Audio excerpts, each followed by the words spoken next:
Welcome. Thank you so much for coming. I'd just like to respectfully acknowledge that we are on the traditional territories of the people of the Treaty 7 region in southern Alberta, which includes Blackfoot Confederacy members Siksika, Piikani, and the Kainai First Nations, the Stoney Nakoda of Bearspaw, Chiniki, and Wesley First Nations, the Dene of Tsuut'ina First Nation, and the Métis Nation 3, and all those who make Treaty 7 lands their home. Thank you, Charlotte. Thank you. So I'd just like to welcome you all. This is another joint session between Okotoks Garden Club and the Sustainability Department of Okotoks. We do these sessions for topics that we both have the same interest. So it's sufficient for you. You only come out once, and it means our meeting gets opened up to the public. So it works very well. And we get to split the costs. So that's very efficient. So as taxpayers, right, all take note, we're trying to save the town money and we save money too. I would like to welcome Mike. I'm going to let Mike speak more about what he does. In terms of the Garden Club, we consider him the regional expert on all things soil. And you don't grow anything if you don't have decent soil. So that has to be your starting point. And when I think of the elementary biology that we were taught about the composition of soil, it was so basic compared to the very, scientific way they look at soil these days and all of the different structures, of life forms within the soil and what makes it work. So I will let Mike explain more about what exactly he does. And then tonight, obviously, we're looking at alternatives to the velvet green lawns that we've all been told we're supposed to have, which in our climate isn't really that easy anyway. So why not surrender and do something a bit different that you don't have to look after? You just plant things and just leave it alone. Anyway, there you go. Thank you very much, Mike. Thank you, Susan. Blue light. Awesome. Yeah, well, thank you very much for that, Susan. Thank you, Taylor. My name is Mike Dorian. I run a little company in Calgary, on outskirts of Calgary, called Living Soil Solutions. We've been doing this for a little over a decade now, just focusing on the natural ways of building our soil back up to that healthy kind of balance. So using compost and vermicomposting and liquid fish and all these different kinds of. There's my daughter running out there. I usually test it on her face, and if she doesn't get a rash, then I know that it's going to be okay in the garden. So, and then I do a lot of composting. I'm one of the co-founders of a project in Calgary called Highfield Regenerative Farm. It's an urban ag pilot program with the City of Calgary and the Compost Council of Canada. And the city has given us 15 acres of brownfield land to try to rejuvenate and build up, but then grow food within the city and then showcase growing skills and gardening and all that kind of stuff right in the city. So we put on workshops and courses. We've got a compost club that meets on Tuesdays every night to get together and compost and talk and turn piles and that kind of stuff. So it's kind of a neat little community. And then we've got bees out there and all kinds of different little things going on. So that's something to check out if you're ever venturing into the big city to go do a Costco run or something different, and just other things like that. And yeah, other than that, we'll dive into anything. So if you do want to throw a little jab in on a talk or on a question that's not fully related tonight, and maybe more on soil and compost and stuff too, I'm sure we'll have time for some of those and whatnot as well. It's right in the middle of the city. You know where the IKEA is? So there's that big store kind of complex area, and then if you go up the hill, up 11th Street, we're just at the top of the hill before you hit the food bank.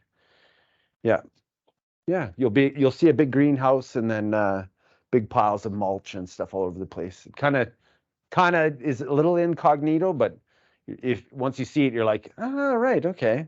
There's a farm there, so yeah. Okay. Well, let's get into her. I guess how many of you are part of the gardening club? Okay, it's about half and half. So if we really got into it, we could have a good go at it. Okay, so we're just going to dive into a little bit of the history first, just so you kind of understand why am I so intent on having a beautiful looking lawn? Is it just ingrained in my mind, or is it back from my ancestors? So it was something back in Britain that was like, yes, I'm quite wealthy and affluent, so I don't need to grow my food. The peasants can do that for me. So I will grow grass and just showcase the fact that my place is pretty. Okay, so that kind of whole mindset was how it all started. And it's just interesting that, you know, you kind of kicked the farmer out or took that farmland over to grow grass for a cow that's not allowed to be there anymore. I don't know, it just doesn't make sense to me. So just interesting to kind of see how some of that kind of went. And then when the Gardening Society got a hold of it, they actually kind of started to mandate it. They were very strict back then. If you didn't keep a very tidy or clean space, you were frowned upon. So again, it became part of this like keeping up with the Joneses kind of thing. If your neighbor had this really tidy garden or green space, then you were very pressured into doing kind of the same thing. So it's kind of funny how that's kind of still stuck around. Like I do know some people that they're down on their hands and knees and using scissors and pulling every individual weed just for the pride of having really good grass. So, okay.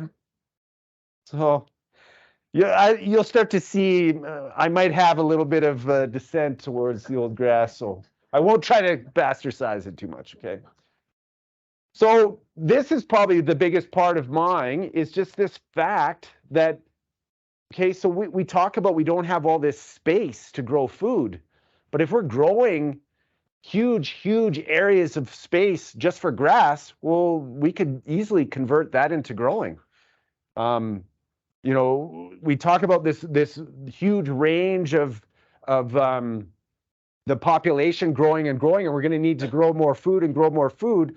But if you tie in with what we're doing with how much grass we're growing, but then also in the fact of how much food we throw away with the composting and the organics, we throw away so much food, we could feed another double the population, like into the 16 billions of people. So we got to start looking at that kind of stuff and focusing more on our local. Because has anybody noticed that the price of food has been, you know, a little woohoo, right? So the big one is pushed on this Kentucky bluegrass.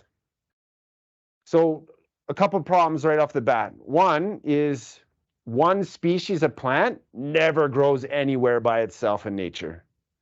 So what are you going to deal with right off the bat? Because nature wants to jump in there. Weeds.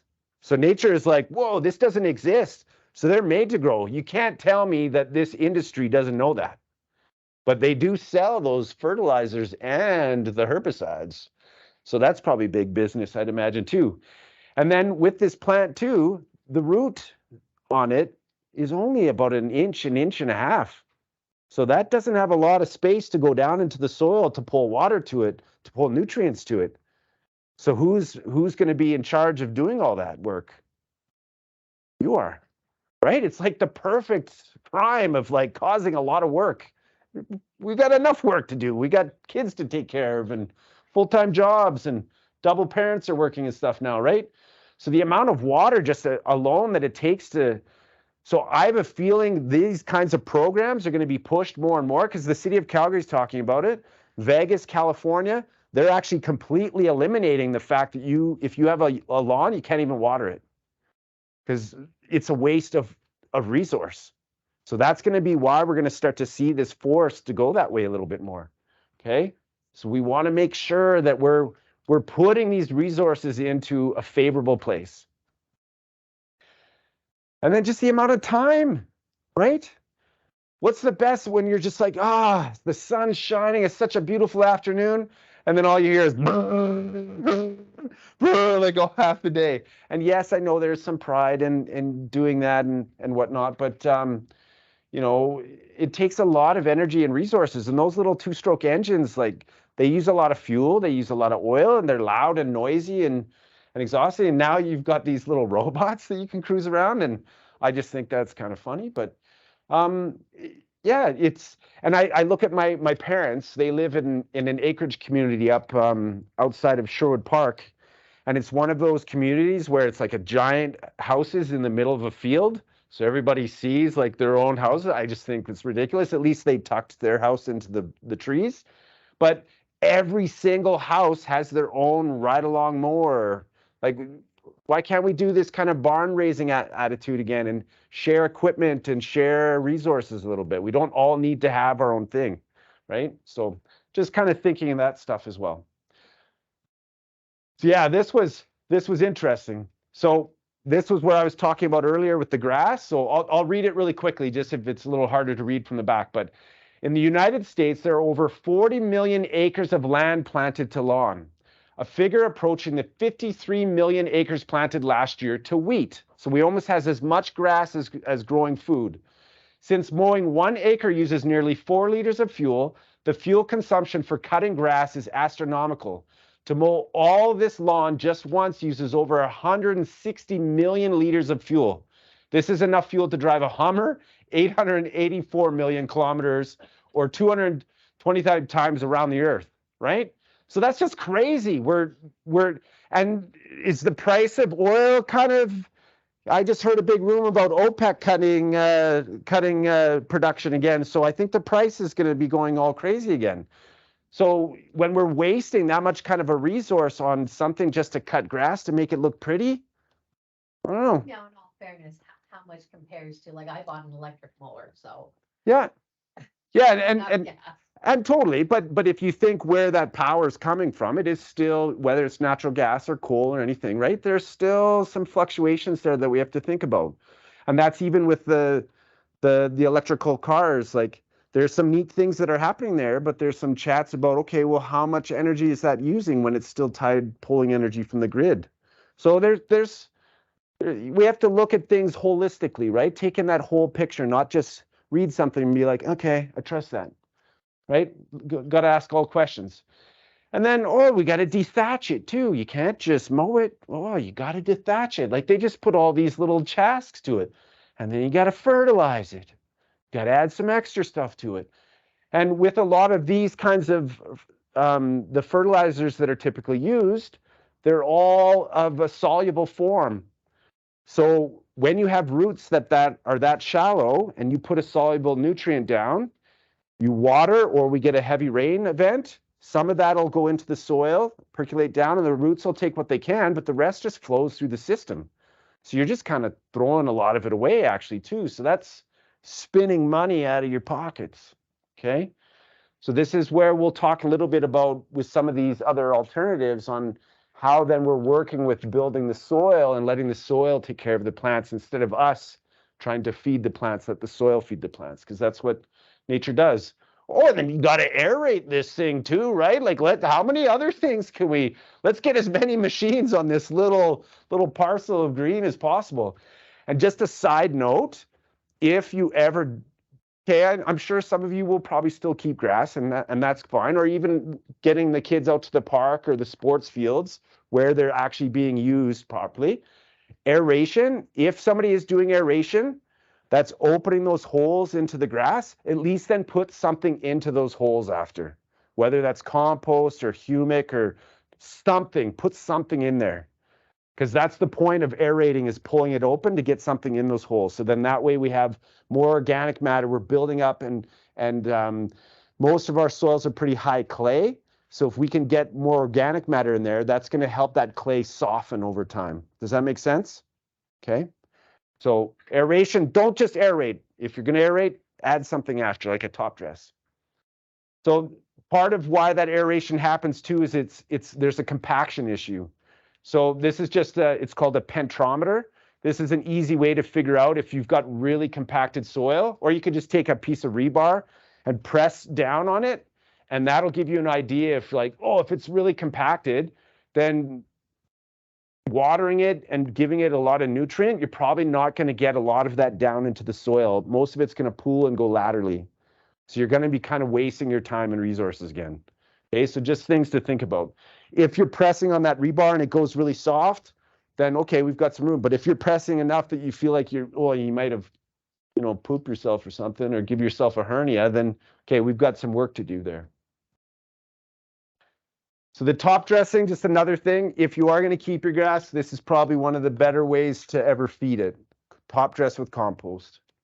And you just rake it out, or if you got a bigger plot, you can get little almost like manure spreaders on a big field. You can get little ones like that behind like a golf course. Okay. And then this is the last big one for it. Weeding.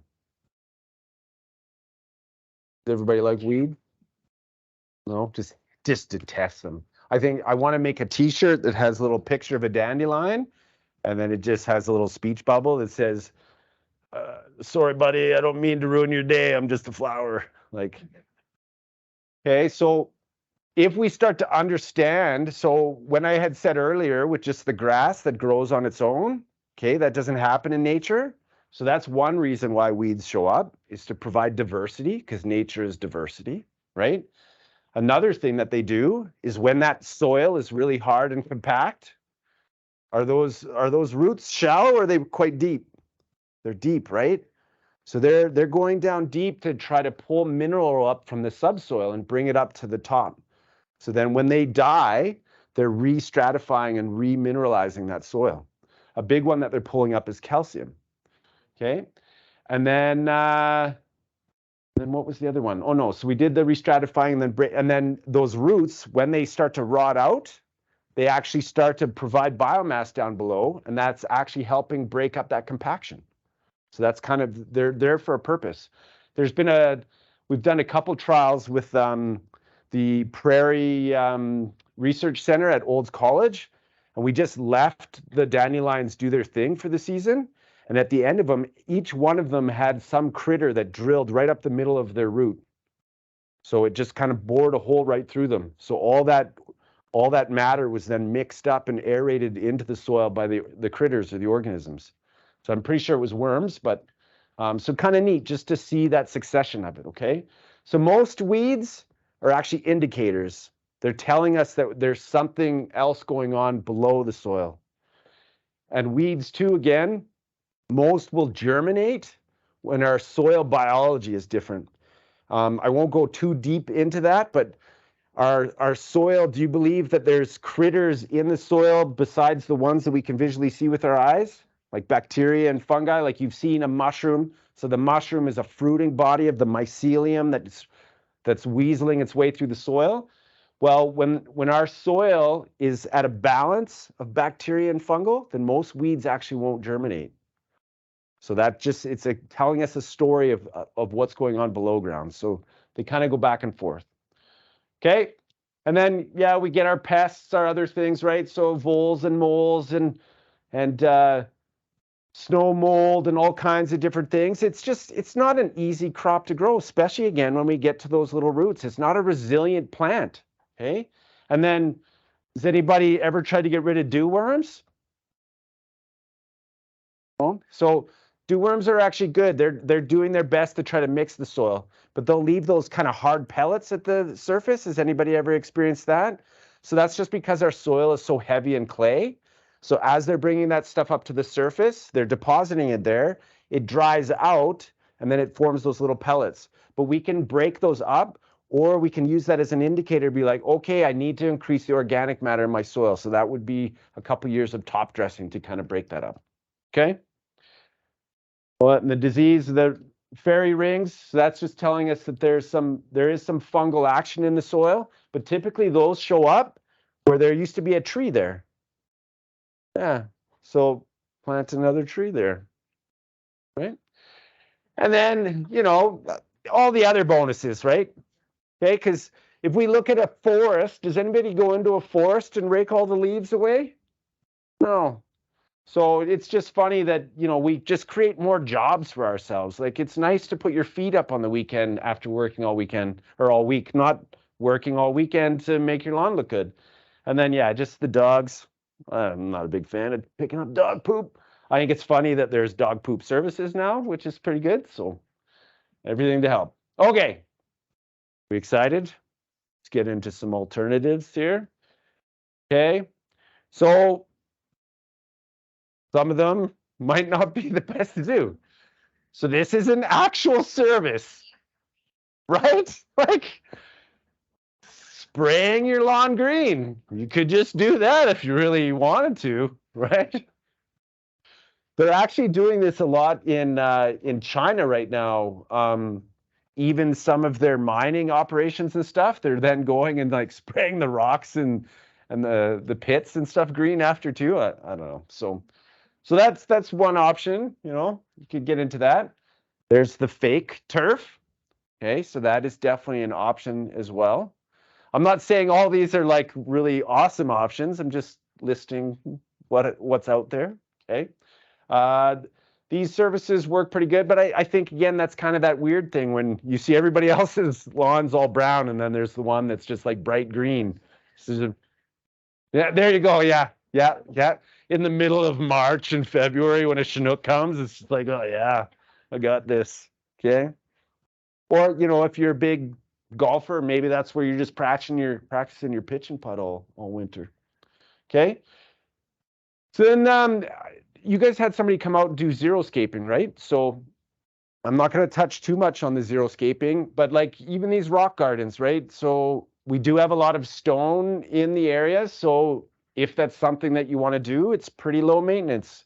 You know, you can spread out all the rocks, you pick the different kind of plants that you want. Typically, a lot of them are fairly resilient and prairie hardy. So you plant them once, you get them established, then you probably don't really need to give them that much work. These systems you should never have to water. Some of them, when they're installed, should have some kind of water catchment system and moving the water through the land so that you're not getting flooding and whatnot. And you know, they work fairly decent. It's not my cup of tea, but it all depends. Maybe you love going down to Arizona all the time. So if you want a little piece of it up here, then you can build that out, right? Okay. I would prefer to do something more, a little bit more colorful. So there is an association called the Alpine Plant Association. And so they're a group that promotes growing plants that typically grow kind of in our foothills and in the mountains. So you're able to create these like cool little landscapes in your yard using plant material that does grow here and knows how to grow here. But then they're really low covering, low maintenance and stuff too. Like some of them you can walk on quite, like a lot of the creeping thymes and that kind of stuff. And some of the lower grasses and some of the fescues and stuff, they're pretty hardy to be trampled on and walked on and stuff too. So you can put a little bit of I guess 1-2 shots to them. They can take a little bit of a beating, and yeah, and it looks pretty. So you can design it out as you please, right? This is a terrible picture, but this is just supposed to be the micro clover. So this has been taking off quite a bit as well. So Eagle Lake has been working on a couple different programs of using different fescue grasses and whatnot too. So they call it their enviro grass. So where we have typically most of our sods are just that Kentucky blue. So if you look at when grass was first kind of pushed on the market, it was all sold by seed. It wasn't sold as sod. So they had 4 different types right off the bat. They had your drought tolerant. You had the ones that liked the wet feet, so a little bit more wet. You liked your shade, and then you had your full sun. So they had a mixture of those 4, so you could spread that out. So you had a bit of diversity, and then types that could live and function in whatever kind of environment that you had in your yard. And then the neat little thing about it, each mix always came with a 5% clover. Does anybody know why they would have that clover? Yeah, it's a legume. So all our legumes are called nitrogen fixers. Is there anybody that's not familiar with that term? And that's okay to nod your head and be like, I don't know. Okay. So nitrogen fixers. So it's a type of plant. So like this micro clover, that when the roots go down into the ground, they actually form a relationship with bacteria in the soil. So we're talking about clover, peas, beans, carragana, vetches. Okay, so they form this relationship with bacteria in the soil that will actually form these like little cancerous nodules. It looks like the plant is getting sick, but these little nodules will actually house these bacteria within it. And what these bacteria do is they actually pull nitrogen from the atmosphere. So the air that we breathe is like 70 to 80% nitrogen. So think of a crop and it's got all the nitrogen it needs just right above it. And nature has figured out a way to utilize that. So the process that we use to make like synthetic nitrogens is called the Becher and Hobb process. So they actually take atmospheric nitrogen and put it through it's called a cracking process. And then they're actually pulling nitrogen from the atmosphere as well, but then putting it into a solid or liquid form that can be sold. But the plants can do that for us. So most plants like to form a bit of a guild and a relationship with other plants. So clover is one of those ones that form a relationship with our grasses. So most people are like, I'm getting clover in my grass, and they want to get rid of it. But that's actually a good thing.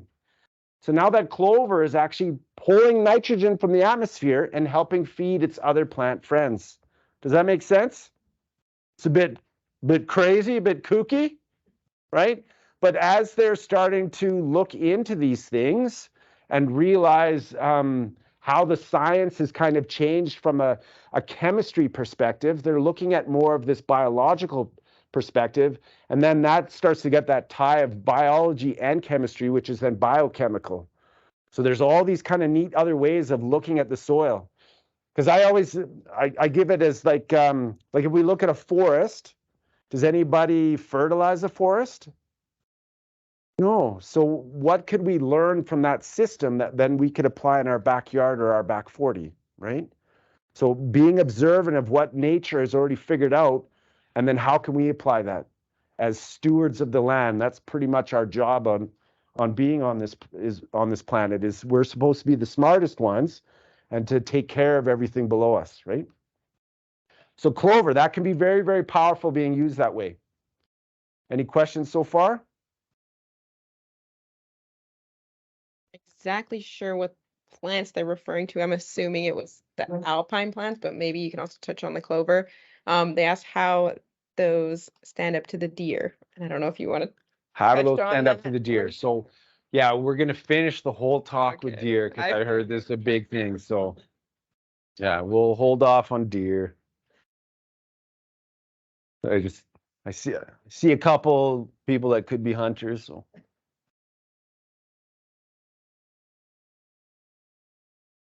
So clover, where we're getting the roots of our Kentucky bluegrass is that inch and a half. Some of our clovers can go down 6, even a foot down. And because they form such a thick mat, some of it'll die and kind of form kind of that thatch that you would look to see in your grass. But then that forms a great layer that the moisture doesn't come out of the soil very easily. And then as rain and stuff comes in, it actually helps kind of percolate down and slow it down. So it quite better than grass itself. Yeah. No, the micro clovers, it stays really, really short. There's other clovers that you can get, like the Dutch white or even our crimson clovers and some of the pink clovers that will grow taller. But the micro clover is very short, so it just looks like a grass, but it's clover. Yeah. So that's a cool little option. West Coast Seeds is selling that as a main thing right now. I know a couple of the garden centers are some of the turf guys are starting to look at it, but I think they want to practice it in the field a little bit because most of them want to try to sell it as a turf. But Eagle Lake does have a couple of their fescue blends that they're doing where they're actually using more native grasses from around here too. So, like, does anybody know how deep roots could go? Depends on the plant. Yeah, yeah. So like alfalfa, for example, everybody's familiar with alfalfa. So alfalfa again is another legume. So it actually forms the nitrogen fixing process as well. Sometimes on some alfalfa plants, their roots can go down like 14, 15 feet down into the soil, right? So when we start working with plants like that, we don't need to put a lot of work into them because they're finding their own stuff that they need. And that's when we're starting to work with plants that are actually known to grow here and have grown here for a long time. So they've learned to fit in with the system and the environment, right? So it's like forcing.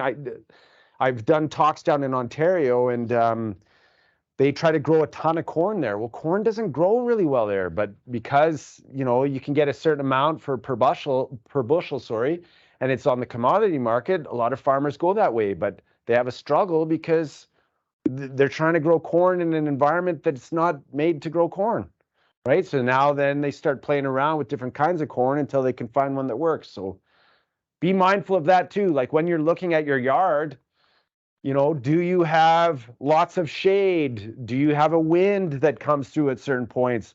When the trees actually fill with leaves, how much of that is blocking? Do you have somebody that's building next to you and they're going to block out a bunch of your sun? Like, look at, are you north facing? Are you west facing? Are you south facing? Think of all these things as you're trying to figure out what plants that you want to do and what you're trying to accomplish. Especially if you're south facing and you got like a brick wall or something there, that's going to get really hot. So anything that you try to plant there that's not really heat tolerant, it's going to get fried out, or you're going to have to water it tons, right? So just keep those kinds of little things in mind while you're putting your stuff around. Okay, so this is just kind of like a meadow garden. So taking a lot of different flowers or plants. Like, has anybody ever been down to Waterton when they've got the field? So yeah, I see a couple smiles and heads like, whoa, it's beautiful. So taking those kinds of natural systems and just replicate it in your yard. You can have fluctuations of flowers blooming every couple weeks all through the whole season, right? And it's beautiful. It's attracting tons of pollinators. You're going to have people stop and look at your yard all the time, stop and smell the roses kind of thing, right? So this is some of the coneflowers and echinacea that are in here. You've got some of the mint and stuff in the back, and you can do all these different layers. And I believe I've got a slide that talks about a couple of the different companies that can supply some of the seed too, and plugs that are grown here. But again, these kinds of systems, they've figured out already how to grow here. So you don't have to, once you get them established, you don't have to put a whole lot of work into them. Okay. And when you are designing, and I'll talk about that in the food forest section, you can really start to showcase where everything's kind of flowing. Well, that's another terrible picture, sorry. So that you're starting to see these in some of the community gardens. Sorry, that says pollinator garden. I don't know why it went so pixelated, but so even just doing it on the basis of not an aesthetic thing, but just bringing in other critters into the system, right? So our butterflies, like, do you know that like some bees and butterflies only eat from one type of flower? Like, that's crazy. I was trying to ask a lady from the university the other day, I'm like, do they just wake up and fly around and look for that flower, and if they don't find it, they just go back to sleep and die? Or does the flower trigger and go, hey, somebody wake up and come pollinate me? I think, so they're still trying to figure that out too. I think that's kind of neat. But, I'd imagine if I just had to fly around looking for hamburgers only, right? Like, man, that'd be tough in some spots. Okay, but doing it specifically and very educated on what you want to attract or what's missing in the ecosystem that we can bring back. They did a pollinator garden off Canyon Meadows Road in Calgary, and they got the university involved. They got a whole bunch of high schools involved, and they came and planted all these seeds all the way down the boulevard and a cool little walkway, and brought in all these sandstones, and a bunch of trees were felled at a greenhouse that they brought out, and they formed different habitat and different things like that. It looks beautiful. But when they did their little study, they had 400 and some different bees show up to this one spot just in Fish Creek Park. That's crazy, right? So just think of all these little critters that are just looking for some happiness instead of like, it's another place with grass, great. Okay, so just all the different stuff that we can bring in. So again, thinking more for not just ourselves, but the whole picture, okay? So there's some really cool plans that are out there. I think there might be something on the Okotoks website, but I know there is some ones in Calgary too. So this is a really, really cool slide. So this just showcases, so this here is that inch and a half of the Kentucky blue, right? That's just work. That's all it is. It's just work and resources. It's crazy. How many times do you have to water that and fertilize that? But then look at some of these other plants, right? This is 15 feet down, okay? And then just even some of them are going quite lateral and have huge, huge footprints, right? Like look at this little guy, the blazing star. That's a native plant that's very beautiful here. So if we start using the proper plants, then we don't have to put in as much work and much resources. So when the rain's coming down in here and it percolates down through the soil system, it's encouraging that deeper growth. And that's what we're looking for. We don't want water to sit on the surface. We want to get our soil into that sponge. Okay? So when I was talking earlier about that penetrometer that's showing us the compaction, like does anybody have a yard when it rains really heavy, they get lots of puddling? Okay? So we've got a lot of clay. We need to build that organic matter up to get that clay sponged out. Well, we've got some tricks up our sleeves. Even a short sleeve.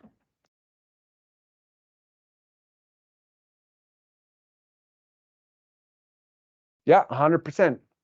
Yeah, yeah, they're all native here. So yeah.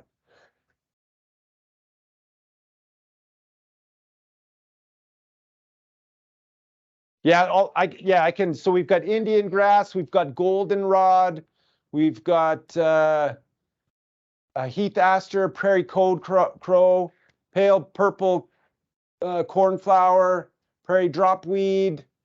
Some of them are really hard to read. Little blue straw, purple prairie, some Jude grass, and then the blazing star, and then a couple of them are the fescue grasses and stuff as well. Yeah.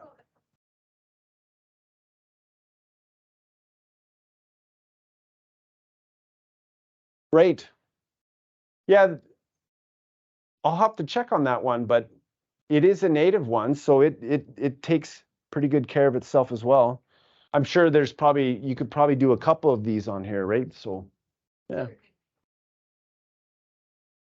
Yeah, so I've got a couple here that I'm going to list. I think it's the next slide here. Well, here it'll be right after this one. So I just wanted to show this. I couldn't find any information on just the root mass for the Kentucky blue, but if we think of just growing like a spring wheat, it's fairly tall, but it's got a pretty short root mass as well. But just giving us an idea of if you look again at the forest is feeding itself, right? So a native prairie is doing the same thing as well. So when we're growing all these things above ground, so a lot of it's growing and dying and feeding the system back. But when all those big root systems are growing, that root is sloughing off and it's growing and dying, and parts of it are building up the soil biomass and organic matter in the soil as well, right? So look at that difference in biomass from 2000 to, that's 9 times the amount. So that's quite significant of matter that's going back into the soil and building that soil system. Because now the organisms down in there have more food. They're going to be able to cycle that for more nutrients, forming better structure, which is going to hold better water, better oxygen, and things are going to stay less compacted. And we're going to get more of that soil sponge so that then when we do have big rainfalls, it's going to infiltrate down and start to replenish the aquifers as well instead of flowing laterally. Does that make sense? Okay, so that's why using these kinds of systems these plants work really good in these systems, is because of that double duty that they're doing. We're building biomass above and below. Okay, one more slide and then we'll get to those resources. So I just wanted to show this really quick. This is what's called succession. So if we think of a really disturbed site, or, you know, say we had a really beautiful native prairie and you know, Farmer Joe couldn't convince his kids to follow in the legacy of the footsteps. So that parcel of land got sold to the municipality and they turned it into a development for houses. So they beat it all up and they pull all the beautiful soil away and they compact it and all that stuff. And then we're kind of starting in the beginning. So the first thing that typically shows up is our weeds. Okay, so weeds, they've got that purpose we talked about. They're helping with compaction. They're helping cover the soil. They're like the Band-Aid of the plant world. But then they're also starting to pull some of those minerals up and re-stratify that top layer as they grow and die, because they grow and die very quickly. Okay, and then as they start to get a bit more developed as we go, in the middle is where we can kind of put our vegetable and our agricultural crops. And then the plants start to go into that more woodier perennial side of things. So we get into our shrubs, like our rose bushes, our Saskatoons, and then the deciduous trees, and then the conifers. So it's usually trying to move that way naturally, right? That could take, you know, 2,000 years, 3,000 years, whatever the process is. Sometimes it moves the other way though, right? An earthquake, a fire, a flood, right? In New Zealand, they have the odd volcano eruption, right? Like crazy stuff like that. But most of the times it's because of us.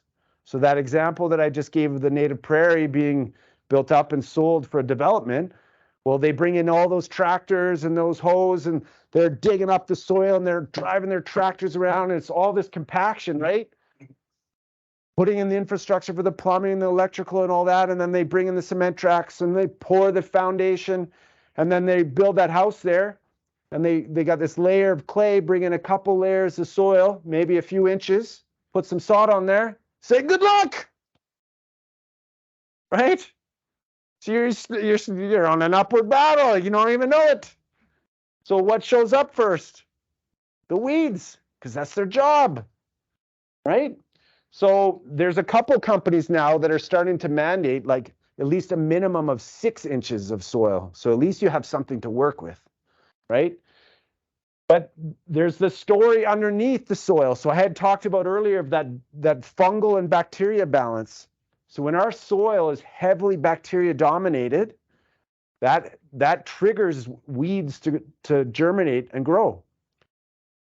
But when we can start to build that fungal balance back up into the soil, so if we look in a forest, when a tree falls over and we see that white spiderwebby stuff all over the tree, that's the mycelium trying to decompose and break that down and then take those nutrients back into the soil to help feed those other plants. So if we can have some of that in the soil, but it's fragile. Fungi is very dainty and like, right? So if we till our soil or if it gets really compacted or even heavy chemical use, it dies off very quickly. So think of just so who runs a vegetable garden? What do you do in the beginning of each season of it? Rototill it, right? So what have you just done? You've just taken your soil to heavy bacteria. So you plant and now you're fighting with the weeds, with your seedlings and your, right? So I feel so bad for the farmers because you can't tell me that the big industry that sells them all their inputs doesn't know this, right? Because it sells them the herbicides and it sells them the seeds and the fertilizer now. So it's got them all in their pocket. It's not fair. We're going to break that. So then on that other spectrum, when we start to move in the heavy fungally dominated soil, that's when we're getting a lot of our woodier species. So if you're trying to plant a tree in the middle of grass, grass doesn't grow like that in a forest. That's why we want to mulch our tree out, because that wood mulch, as it decomposes, feeds the fungal system, which then feeds the tree. So if we have a tree growing in the middle of grass, those are two different systems. So that tree will either, especially a new tree, will either then get shocked treatment for quite some time. It'll flail and possibly die, or it'll get sick and get pests or pathogens attacking it. Okay, so we want to make sure that we're prepping the soil properly for what we're planting as well. Make sense? Cool. Sweet. All right, we just got through all the science stuff. Nice work. No bobbing heads or anything, and this is great. Okay, here's those resources. So you're very lucky. Has anybody been down to see Arden at Wild About Flowers? She's literally like 7 minutes from here. Okay, beautiful place. She's been growing native plants in that area, or in this area, for I think about 15, 20 years now. And then another one, it was ran by a really elderly couple for many years, but they had to bow out of the game. ALCLA, I still don't know what it means, but that's the best way to find them. Latifa and Ben run that company, and they've got a wicked stock of plant material and stuff as well. Both these two companies work very closely together. Lots of resources, a ton of wise information. And Arden's shop is just in the backside of her house. So her whole front of her house and around the corner is a demonstration of what you can do with the plant material here. So it's really, really cool.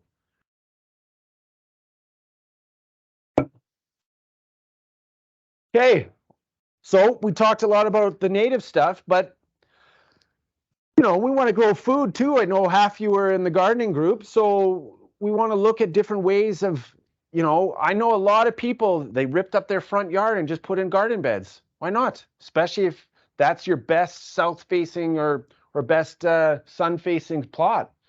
And it can still look aesthetically pleasing, right? It can still look beautiful. So there's many different ways you can go about it. And realistically, like, nobody should be buying lettuce. Like, come on, right? No, but you can still grow it inside. I mean, I grow it year round. I don't even just sitting in the window. You don't need a lot of supplemental light. It's just growing big leaves. Like, if we can grow a tropical plant in our house, we can grow lettuce in our house. Okay, like, right? So it's just this mindset again. Like, nobody should ever buy lettuce. I went to an ag innovation thing, and it was all these companies doing their pitches and stuff, and there was like, I don't know, 16 companies or something, and 4 of them were all pitching vertical growing and growing lettuce. And I'm like, are we all just gonna eat lettuce for the future? Like, give us some more diversity here. Like, somebody talk about at least growing carrots or beets or something. Like, so I thought that was funny. But so yeah, this can get very exciting, and this is where I don't want anybody to be doing this. We don't have to do it by ourselves. Let's talk to each other. Let's be in these groups so that we can chat to our colleagues and find out what worked, what didn't work, right? We're all going to have our own little context for our own little spot, depending on what the soil's like, what the environment's like, the wind, the sun, the direction it's planting. But in the general scope of it all, we're all trying to accomplish the same thing, right? Does that make sense? So stop trying to do this by ourselves. Talk with your neighbors, talk with your friends, work together on this stuff. Like, exactly, right? Good plug, Susan. All right. Okay, so there are all kinds of different ways of going about it. This is a buddy of mine that he does these kinds of installs and builds these kind of beds out of Calgary, and there's lots of great landscaping companies that'll help, but then there's lots of do-it-yourself kits and stuff too. And you don't have to do all just raised beds. You can do just dirt piles and soil piles and stuff as well, or you use rock, or maybe you do a combination of, maybe I want a little bit of an alpine here, and then maybe a little more of the little meadow style here, and then I implement my food plants and stuff around it, right? So just get inventive, get creative.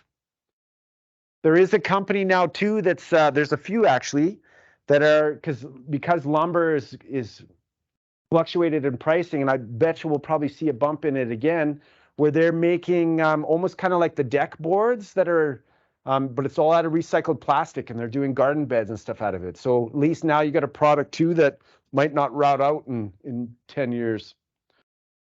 Okay, so like going back to this whole like victory garden thing, right? When they had the wars. So where do we get most of our food in the winter? California, which is like struggling to feed just the American portion of their clientele. But when they were having the wars and stuff like that, there wasn't a lot of importing. A lot of the food was grown in that area. So we need to kind of think about that a little bit more, like especially as the price of fuel start getting, like right now, every calorie of food that we're eating is a minimum of 10 calories of some kind of energy going into that food. And most of that is due to logistics and traveling. So if we can do more of our local growing, but then also eating a little bit more seasonally as well, right? Like when mom was pregnant with me, she was craving watermelon. Dad couldn't find watermelon anywhere because it wasn't in season. But can you go get a watermelon anytime now? But I bet you test that, there's nothing in it. And that's the thing. The longer the food travels for distance, the less nutrient value it actually has in it. So no wonder we're all popping multivitamins and stuff, because the soil's been so degraded and the food is such a global chain that a lot of that nutrient is no longer valid in that food. Yeah, a lot of it's hydroponic, right? Like an orange that was grown in the 1980s, you have to eat at least 8 to 10 oranges now to get the same nutrient value, right? So no wonder we have an obesity issue. Like 1 in 3 people in the States is obese because we can't feel satiated. We just have to keep eating. And it doesn't help that 3/4 of the grocery store is processed crap too. Like when you have a whole aisle of just chips, like, come on. I like chips too, but like, like, so that's a big part of it. That's my little plug there.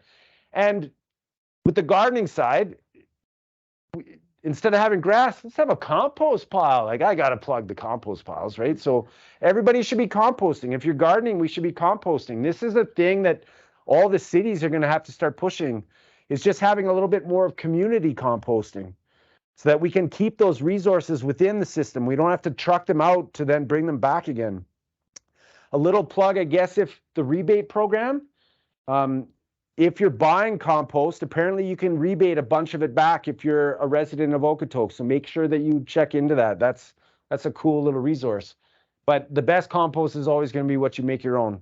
That's a whole course on its own.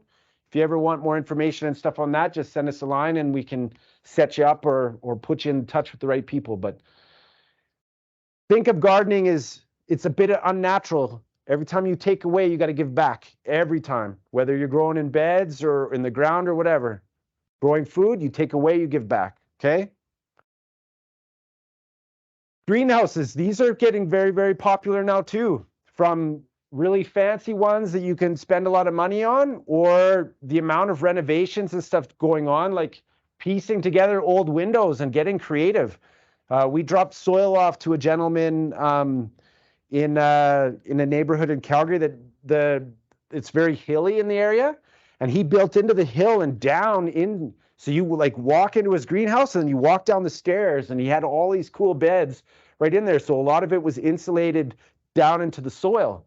So he'd probably be able to grow in there year round because he'll be below the frost level. Super cool. Like get creative with that kind of stuff, right?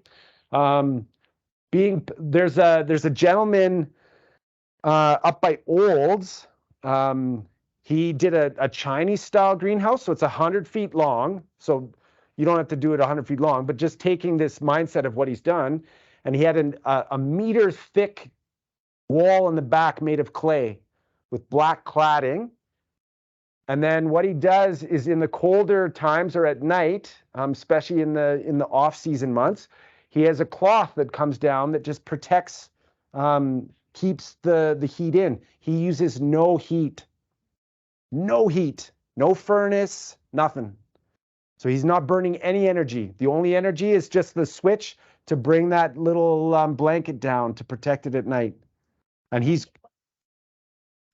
so it's one of these kind of Gothic style ones. So it just comes down and covers. No, it's like a poly. Yeah. And the back is earth. Yeah. Yeah. Super cool. So just neat to showcase that, okay, well, we can grow vegetables in this province when it's -30 out in something that can then that has a massive heat transfer like that, right? So a thing I'm going to be playing around with at our urban farm project is when you're composting properly, you can get a compost pile up to like 65, 70 degrees Celsius. Well, if you have a good enough mass, so I could take like a bunker about this high, so about that much compost would be about maybe 15 to 20 yards or so, and I can run piping through it and pull that heat from the pile for like 2 to 3 months, right? So yeah, we could do water or even a glycol. So yeah. So there's like really neat systems now where you can run it through there. So almost like in-floor heating, right? So you can pull that into a heat exchanger and then run that through radiant heat or something, or right underneath your beds. So then that way that soil never freezes, and then you can always grow in that. So just looking at some of the old school ways of doing things, but then looking at some of the new stuff and then combining those forces. Like just get creative, think out of the box. That's why I love going to see some of the farmers, because farmers they're not just a farmer, they're like an inventor, they're a mechanic, they're a veterinarian, like they're a welder, they're a fabricator. Like, oh, I need my tractor to do this, this, and this, and they just modify it themselves, right? So don't be afraid to get a bit creative. The greenhouses are going to be something that we'll start seeing pop up more and more, I guarantee you. And then this was a project that my buddies, the Leaf Ninjas, did years back. So this is what they call a food forest. Has anybody ever heard that term? Okay, so they did what's called edible landscape design. So they'll design your whole yard, and all the plants that are growing there are either edible or for medicine. Every single plant. Okay, so what they did, it was all grass and stuff before. So they do water catchment first. So you're seeing where you can pull water from the eaves where you're collecting it, your rainwater. And then those tanks then run into dry creek systems, which are acting also as swales. So they have piping under there, and then all the soil is piled off on either side. So when you get those rain events, all that water just wicks into those beds. So you never have to water it, okay? And we planted about 15 or 16 different fruit-bearing shrubs and trees. So Saskatoon Farm is another great resource that is just a stone's throw away from here. Paul and his family have been taking plants that grow and finding genetics that grow in this province and then just making them even that much more resilient by keep growing them, okay? Plum, cherries, Saskatoons, apples. A company just came out with cultivars of peaches that they're trying here in the province. Yeah, I get myself an Alberta peach. Be cool, right? Raspberries, right? So you get all these different layers of plants, and then what they did was then they filled the whole area. Instead of just leaving it bare, they planted it all with clover. So clover, what was clover doing again? Nitrogen fixing. So pulling that nitrogen from the atmosphere. They didn't have to fertilize these plants. I sprayed them a little bit with a compost extract just to get some of the life back in there. But other than that, the clover did the job. They were having these plants fruiting out within 2.5, 3 years. That's great. Blueberries. They had blueberries work, right? So, yeah, that is true. That is true. Okay. But so just different ways and systems of working that. So these are just other examples of doing different food forests and stuff, like haskaps. Has anybody ever had a haskap? Oh, so you gotta get it out of here, Robbins. Okay. Just lots of different really cool varieties that we can get of fruit-bearing ones that come at different levels, right? So this is a buddy of mine that grows that. He never fertilizes, never waters it. It just does its thing. And he does get deer come and chew on his willow, but he just plants the willows strategically for that. So they're the plant that they'll eat first. Okay. And these are a couple of others little jobs of just in their infancy. So kind of a way of doing a food forest is looking at just layers, right? So we've got our overstory, our really big trees, and then we can have kind of the understory of stuff that's growing down below it. then our medium-sized trees, and then our smaller bushes and stuff. And then we can have vines that grow up, right? And then we can get anything that's ground layer and then even our root layers. So then our root layer crops, getting all these kinds of systems working together. There's lots of different examples of those that are in the province. And you can go on YouTube and go down to some really deep rabbit holes of different things that are happening for here. So this is just a different way of looking at it. And then they listed different ones that kind of work within this area, right? So the smaller trees and stuff. So the bigger ones, we could do like American chestnuts or hackberry, oaks, hickory. The smaller trees, we're looking at like plum, apricot, quince, chestnuts again, ash, pemmican, walnuts, pear. Yeah, pear, there's some really good. Has anybody ever had pears from Paul's pears? He's definitely got it dialed, but most of them are just really small. And pears are neat. They actually ripen from the outside in. So that's when you pick them and they're kind of hard, or you're like, oh, I can't eat them. But then all of a sudden they'll be soft and they'll all be on the ground.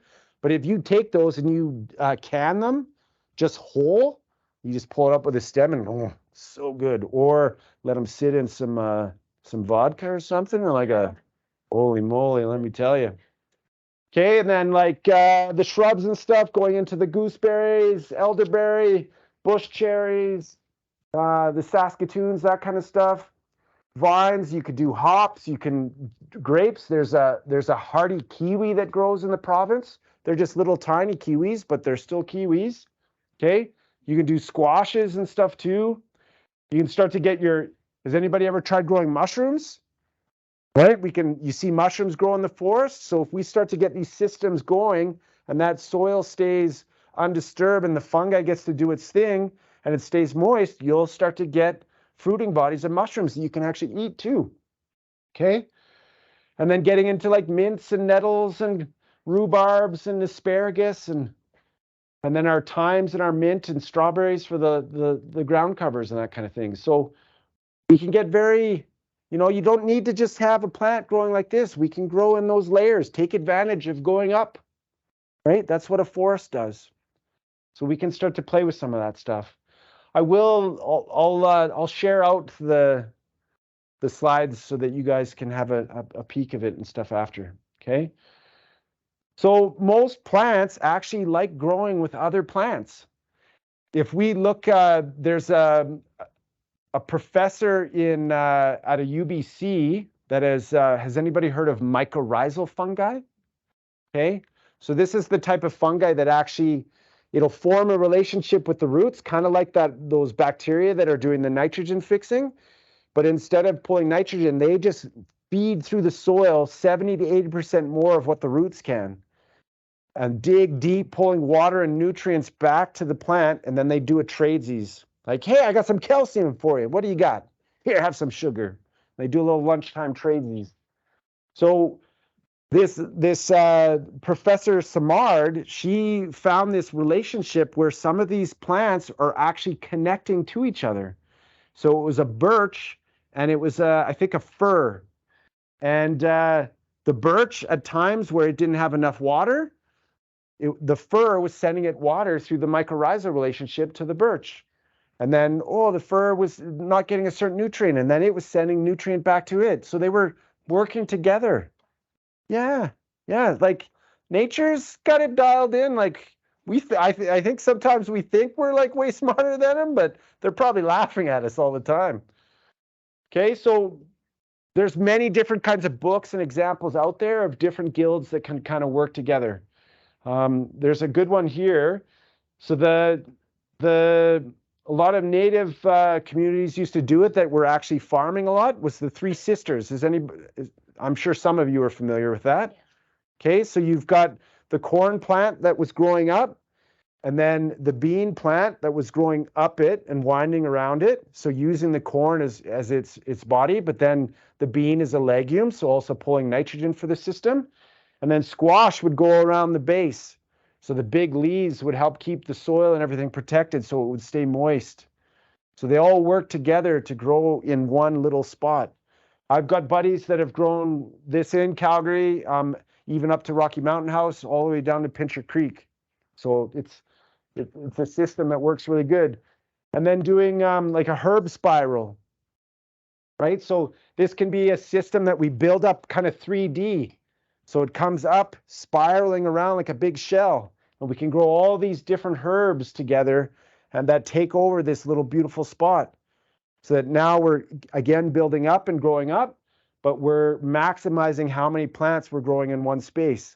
So then when you're having dinner, you can go and just take your scissors and take a little cutting of the little herbs you need for whatever you're doing for that dinner, right? Okay. Even so, where your tomatoes, if you know you're going to be putting a tomato in this one spot, we'll grow a bunch of radishes or something around that spot beforehand. And then when you pull, by the time you've put the tomato in and you're pulling those radishes, now you can plant something else around there. Like, just be mindful of the space that you're using. Overlap as much as possible. There's a great book called Carrots Love Tomatoes, and it talks about all these different relationships of how certain veggies will actually keep pests and pathogens away from other guilds of plants that it grows with. Okay, it's really, really cool.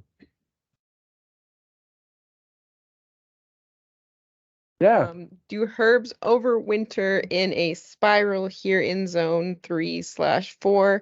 The roots would be more exposed for the perennial ones.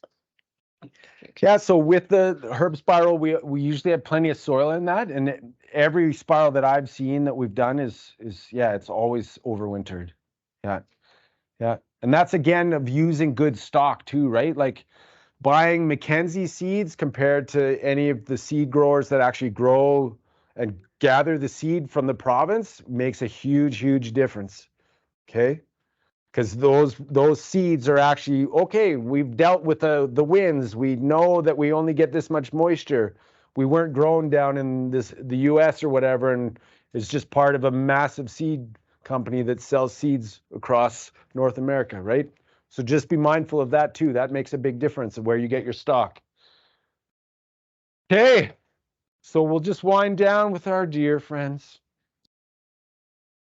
So deer is tough.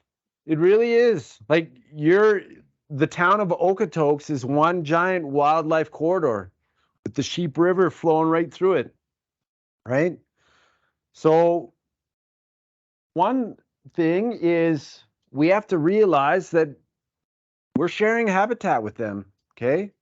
That's a real thing. So we have to be mindful of that. We can't just keep getting, oh, why is this deer here? Well, they have just as much right to be here as we do, right? So fencing is one option, right? Doesn't always have to be the crazy 8-foot fence. I've seen a couple where, so deer are really good at jumping one, but if you have anything that's a meter apart, so you could grow a thick raspberry bush or something like that, they can't judge that if it's too close together, right? Because they think they're going to crash into something.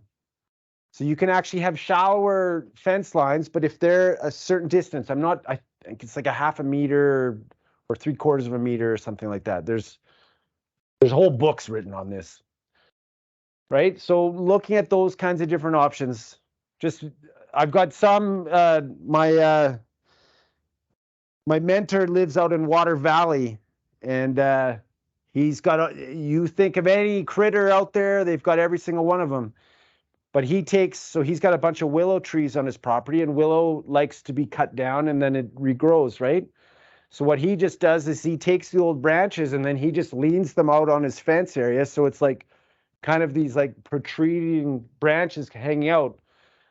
The grandkids will come out and decorate them and hang stuff off them or whatever. So it can look a little bit wild, but he never gets deer in there. So it's doing its job, right? So there's different ways of looking at it that. Now, some of the repellents, I've quizzed a lot of people on these, and I think it's going to depend on if somebody has tried something on a deer in this area or not, because sometimes they get used to things, but sometimes they don't. So One lady swore of human hair mixed with blood meal. So I don't know how much you want to be playing around with that or not, but you know, the blood meal is showcasing the fact that, oh, something was killed here, and it'll be a predator thing, right? I've also had somebody make like a garlic solution and then also mix that with human hair. So you could go to the barber and see if they can get a bunch of strands. I don't know. It's things to try. I remember, I grew up in Red Deer, so I had to, you know, it was fairly redneckish there, I guess. There's because of where the college is, we'd get a lot of people coming out from different rural areas. And there was a young lady I remember saying, she goes, I hate magpies. But she found out that if you killed a magpie and just hung the one magpie there, the rest of the magpies would never come into your yard again. So I kind of had this vision of like, do you just hang like a deer? No, but and then I was looking for other ones, and Google told me, goes, oh, you could also use predator urine. I don't know where you would gather coyote urine or wolf urine or cougar urine, but I bet you if you looked hard enough, there's probably somebody that's, you know, maybe the zoo or something. Maybe you can gather some stuff from them, and I don't know. Maybe there's a little side gig there. I'm not sure. Those are some things to try. Then there's some, I've heard some people with some of these plants that have worked. Okay, so using sage or daffodils, lavender. Again, my friend used willow. He just planted a bunch of willow, and the willow was his sacrificial plants. So maybe even planting a certain amount of plants, always knowing that some will be sacrificed to the animals. This is one that my mom uses. So they're up on the acreage. All the deer trails are right behind them. And she just puts up a bird feeder. And they don't even bother her plants because the bird feeder is way easier to go to and it's a lot more nutritious for them. So they just attack the bird feeder all the time. So that could be something to try as well. Well,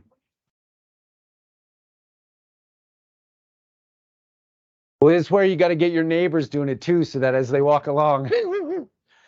So that's part of this, right? Is if everybody starts growing these beautiful gardens, then the deer aren't going to be just focused on 1 or 2 yards of somebody doing that, right? Does that make sense?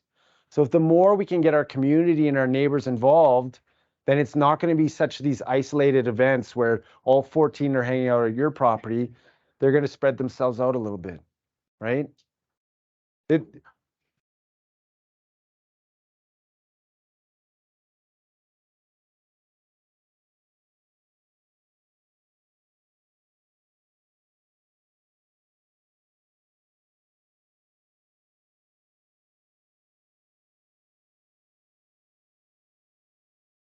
no, that's true. Yeah.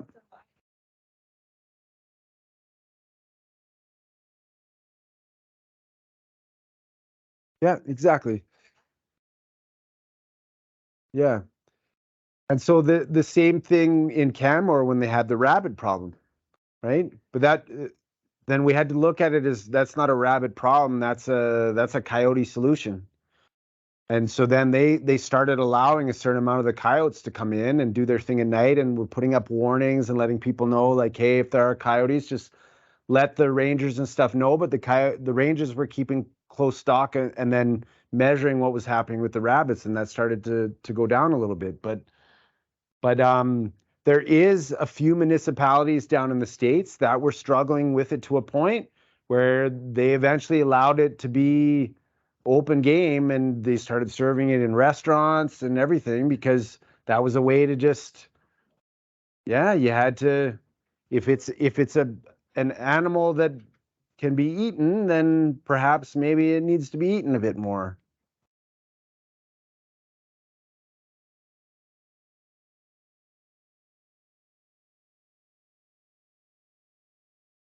Oh yeah. Yeah. No.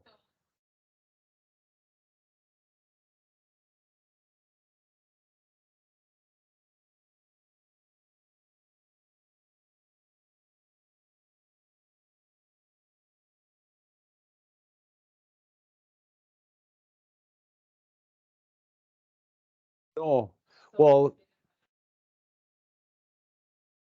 and that issue is that's not just on the deer, like that's a global problem. Like I fairly clean. Yes, I do eat the odd bag of chips, and my daughter likes A&W, so we'll go there. But I did a glyphosate P test about 4 years ago, and my levels were super high.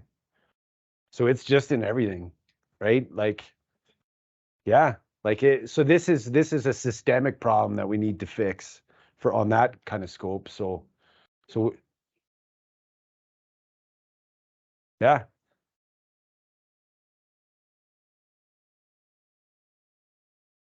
yeah. So that is this is getting to the point where it's going to be bylaw things that we need to take to the city, right? And council has to hear about it, and they have to start to do something about it, right? They can't, or you're going to have these like guerrilla gardener groups going out and shanking deer in the middle of the night or something.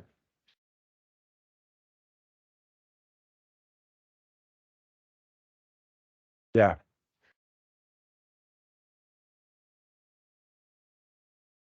you'd think it would, because Chestermere is the same thing too, but I see them out spraying all their boulevards, and I'm like, well, come on, man, you're being hypocritical here. Like, so this one here, I think would be one of the best. Has anybody made a scarecrow? And right, they used to be everywhere. Let's bring them back. Like, kids would love to be making these things. Yeah, they could be a bit creepy here and there, but they serve a purpose. They were meant to keep they scared the wildlife away. So no, I've scares all the deer and stuff away too. Why would the deer be afraid of a scarecrow when they're not afraid of me? I don't know. Yeah. They're all a little cuckoo. So a couple other things. So there was like wind chimes or anything that can catch the noise. There was a couple of farms down in the States that used it mainly for rabbits and some other game, but they would have like the tinfoil or those kind of aluminum balloons, and just enough for them to crinkle and stuff was scurrying things away. Or then there's the automatic censored like sprinklers or something like that, right? I don't know. What's that, sorry? Yes, right. There. Yeah. You attack every neighbor who wants. But the neighbors don't just get the ruffle. You have to. That's awesome. Yeah. Yeah.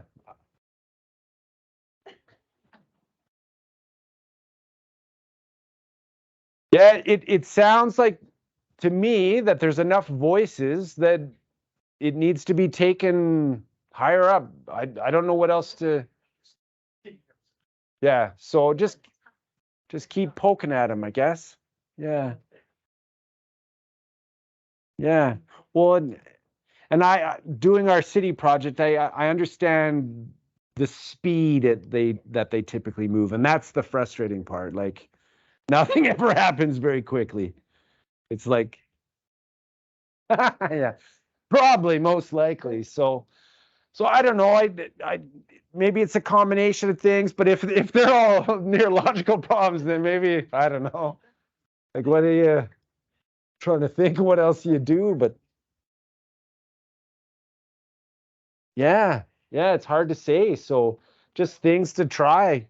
Um, but that's just know that you're not the only town or municipality that's dealing with that, right? So maybe even some Googling to find out what some other areas have done. Like, next thing we know, we're gonna have a feral pig problem. Like that's not too far off either. So And I just read an article and they're like, oh yeah, the States is trying to make sure that Canada doesn't infect it with feral pigs. And I'm like, yeah, Google Texas feral pigs, and guys are flying in helicopters shooting them. Like, it's crazy. Like, so yeah, no, we've I think if anything, this is a great reminder of where we sit and where we should be looking at ourselves in the world, and knowing that when we do this to have an effect, what else is it affecting, right? We need to start thinking a little bit more more in the future, but also more holistically instead of just this linear thinking. Like, you know, I work with some colleagues that will wag their finger at somebody using synthetics or herbicides or whatever, but you know, if that's all they knew, or like, I don't think any gardener or farmer is going out to be malicious, right? They're just working with what tools they have on their tool belt.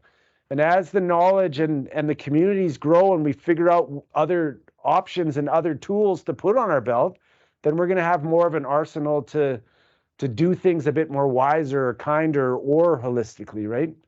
So yeah, maybe we just hire kids to go around with slingshots or something and just drive those deer crazy. I don't know. I'm sure there's some. Yeah, right. Yeah, there you go. Yeah, I don't know. Or paintballs or something. I don't know. Yeah. I'm just gonna make a quick note about the questions to be conscious of time. We have time for questions. But for those who are joined online, they can't hear you when you ask the questions. So if you can just wait until I run over to the microphone Okay. to you, Cool. we can do Okay. that, but I'll run over here first and catch your question and then Awesome. we'll be good. Should we do the draw before? Sure. That sounds great. The drops or the inverts at once. And we do have some seeds from Wild Boat Flowers today to give away. Nice. Yeah, got that. So I'll let you take them actually.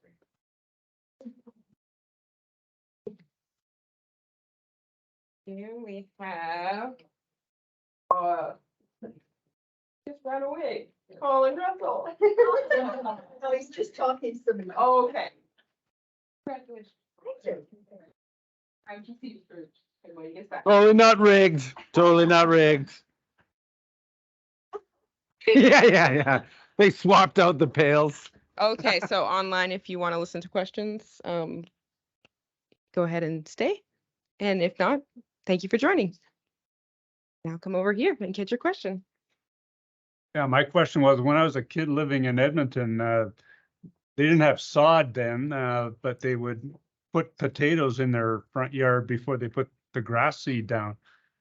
Do people still do that, or is that something that could be started again? I know people do that to help kind of prep the garden, but I haven't heard anybody prep it before sod. That's cool to know. Okay. Or just the grass seed down. Yeah. Okay. Cool. No, that's great to know. That would be a cool way to bring things back again, instead of just having that instant, oh, okay, this is what we got now. Actually being wise and prepping the soil and getting it in better shape for it. I like that. Thank you. Might as well just hang out back there. Just take a knee after or something. Just sit on the floor. If you catch. So my question might be twofold, but we have a lawn, south facing lawn, so every summer it's bone dry, it's Kentucky bluegrass. And kind of I'm looking for lawn alternatives, and you were talking about the micro clover.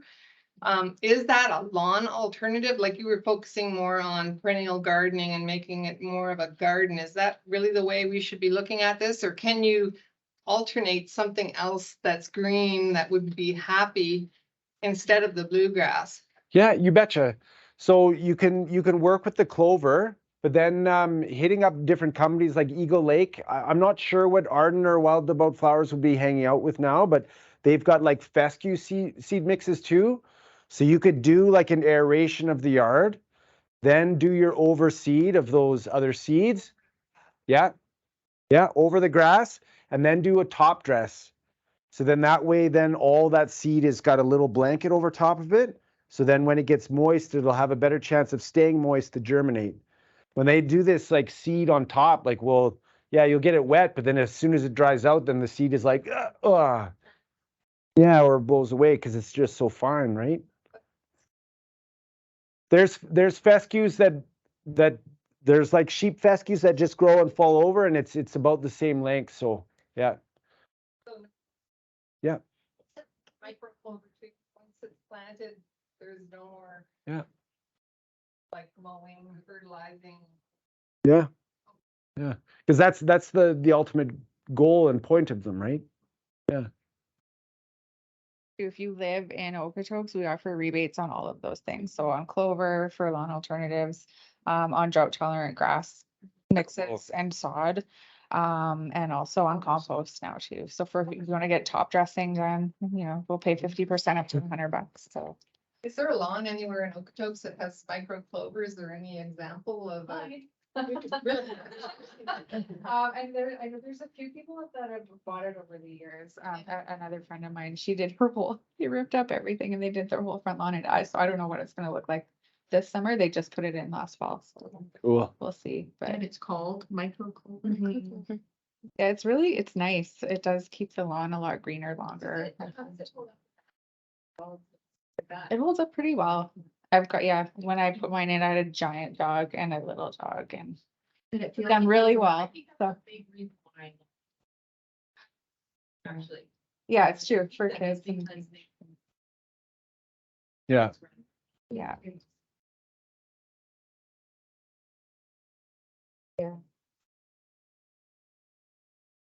How does it handle the traffic, the walking traffic? Does it handle traffic? Pretty well, I think. It's in my backyard, so that gets a lot. Doesn't kill it. Yeah, it doesn't kill it. It's not everywhere. I even put some in my alley, like, because I live in the older part of town, so I've got a good 3 feet of, just rocky, nasty soil back There and I put, I did some top dressing on it and I put a whole bunch of micro clover down and now it's just a nice little carpet. So, If you say, can the dog eat it? sorry, If the dog ate it, is it safe? if the dog ate it, it's Should not, be. I think it's semi-poisonous for dogs. Oh, Yeah, I think it's, is that right, Mike? Do you know? I'm not sure. It was a little Like- eerie, but we had like at the time we had a really big dog and she didn't eat it much, but now we have little ones, so I'm a little more concerned. So I've heard it's not. I don't think it would because you can eat Look, most don't clovers in trust me, I- your house. I think it would be fine. Yeah. Do you have a question about them? I'll just get my daughter to eat some and we'll see. Oh. Go for it. You mentioned those prairie plants like blazing star. Are they safe for livestock? That's something I'm not fully sure, but if you go ask Arden, she'll know all those answers. At Wild About Flowers? Yeah. Yeah. Yeah, I'm because there's like the whole cover crop side of things, especially for livestock, is really expanding. Like we're working with some of the guys on doing like pollinator mixes and stuff that they can put the cattle on or even pasture pig and stuff like that. But I'm not sure about some of the native ones if that could be mixed in there or not. But she would know. That's a great question. I'm gonna look into that more too. Question over here. Mental note. Boop, boop, boop, boop. Said not to use Kentucky one grass. What about with the micro clover? Should it be mixed with something else as well? Yeah, that's a great question. So if you're doing the micro clover over, like the Kentucky blue, there'll still be parts of it down there. And then just as other plants will come in and come and go, like you'll still have a little bit of weed issue here and there, not to the point where you're like, well, it's taking over, but just other plants will come and go. So if you want to add something else to it, you're definitely welcome to. Yeah.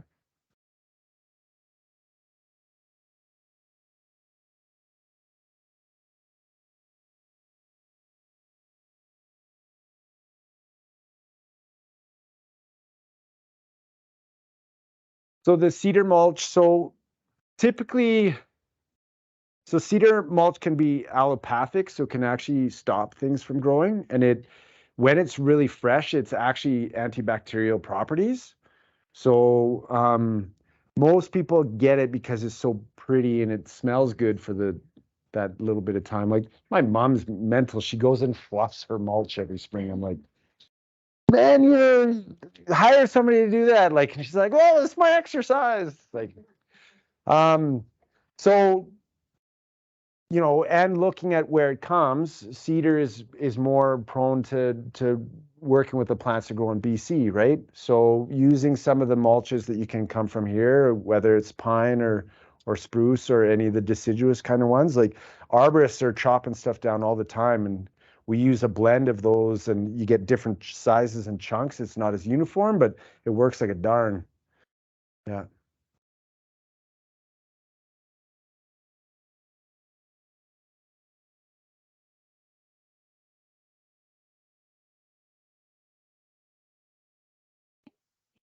Compost this spring. So the giveaway compost, they don't tell us yet. Oh, But for the rebate, if you want to buy compost, you can buy it from anywhere that sells it. As part of the rebate. Yeah, like Dirt Cheap's got some good stuff that they've been working on all winter on. Yeah, Joey and Lisa's, like, I actually met them when I first did my soil course. So they're one of the few composting units that actually care about making a good product, which is nice.